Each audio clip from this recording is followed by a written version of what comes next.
তো আল্লাহ তিন ভাবে আমাদের দোয়া কবুল করে। পদ্ধতি নাম্বার 1, চাওয়া মাত্রই দিয়ে দেয়, বলে হ্যাঁ দিব তো দিয়ে দেয়, আমরা খুশি। পদ্ধতি নাম্বার 2, আমরা যাই আল্লাহ এটা দাও, আল্লাহ তখনও বলে ইয়েস দেব, কারণ না বলে ফিরিয়ে দিতে আল্লাহ জানেন দেব, তবে সাথে সাথে দেন না, লেটার অন, দেরি করে। কখন দিলে আমার জন্য ভালো, এটা আমার চেয়েও ভালো জানে কে? দেরি করে দেয়। পদ্ধতি নাম্বার 3, আমি চাইলাম আল্লাহ এটা দাও, আল্লাহ বলে ইয়েস দেব, সাথে সাথে দেয় না, দেরি করেও দেয় না। এটা কিয়ামতের ময়দানের জন্য তিনি রেখে দেয়, যাতে ওই দিন বিপদের কালে এই দোয়ার বদৌলতে তিনি আমাদেরকে বাঁচিয়ে দিতে পারে।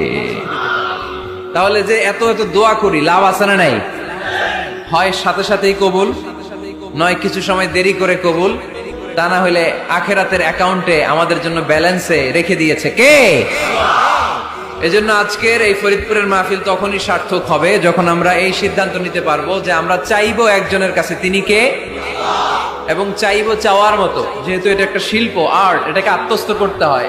চাওয়ার মতো চাইলে এটা কখনো মিস হয় না। এজন্য আমরা মন প্রাণ উজাড় করে আল্লাহ তাআলার কাছে চাইবো, শুধু নিজের জন্যই চাইবো, আশেপাশে আর কারোর জন্য চাইবো না।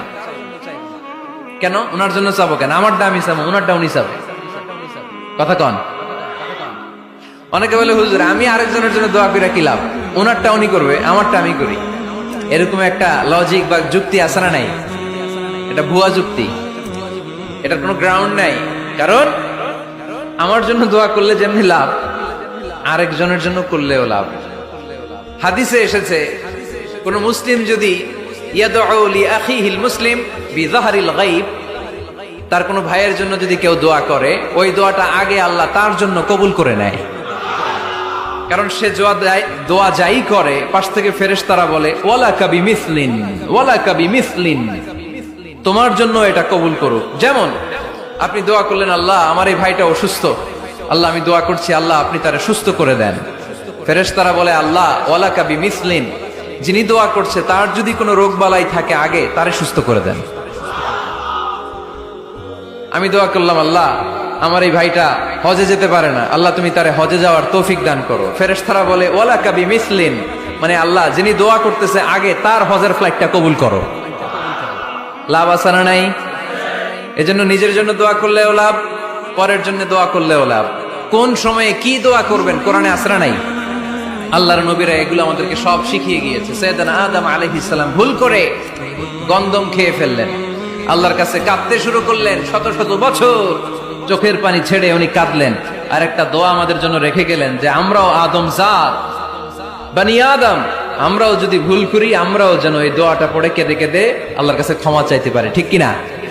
সাইয়েদনা আদম আলাইহিস সালাম ভুল করে ফেললেন, আল্লাহর কাছে চোখের পানি ছাড়লেন, অনুতপ্ত হলেন আর দোয়া করলেন রব্বানা যালামনা আনফুসানা ওয়া ইল্লাম তাগফির লানা ওয়া তারহামনা লানাকুনান্না মিনাল খাসিরিন।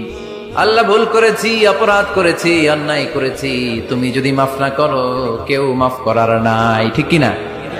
এভাবে ভুল হয়ে গেলে ক্ষমার রাস্তা খোলা।